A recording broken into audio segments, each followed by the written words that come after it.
very few of us actually read those privacy statements. And so what we do is we activate and say, yeah, privacy, accept to the terms and conditions.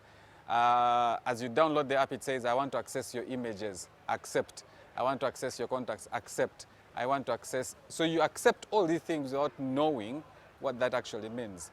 Ugandans who have downloaded the Safe Border app agree to a set of terms and conditions. One of these conditions is that their information will be shared with other parties after they have been notified, according to Clause 12 of their revised privacy policy. However, according to a report released by the organization Unwanted Witness, this is in breach of the law.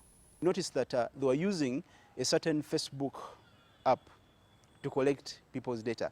So they are sharing their people's data with Facebook. Facebook has an app called SDK. It has access to your phone number, it has access to your name, it has access to your ID, advertising ID. The other app that they got into, they even take your raw data, your raw GPS data.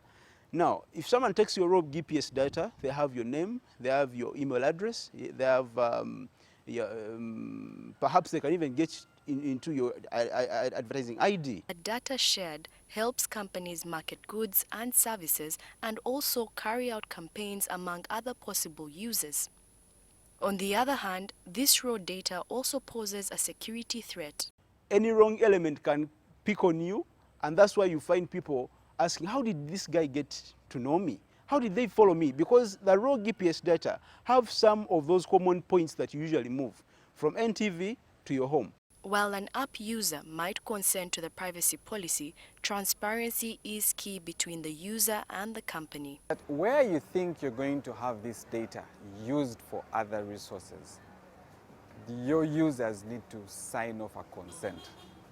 But in that consent, you also tell them that this is how we are going to use the data. In reality, even with transparency in place, app users need to be careful as they use these apps. You share with the conscience that this, whatever I'm sharing, could be used against me or could be used in my favor. That's my own approach. But also spend some time trying to understand before you download, what are the other users saying? Safe Border was unwilling to comment on the findings of the report.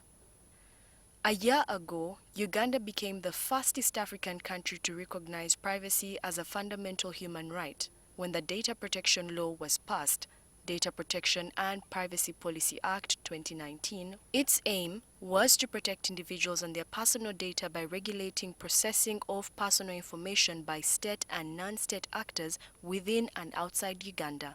But many Ugandans remain in the dark about this law. Rita Kanya, NTV.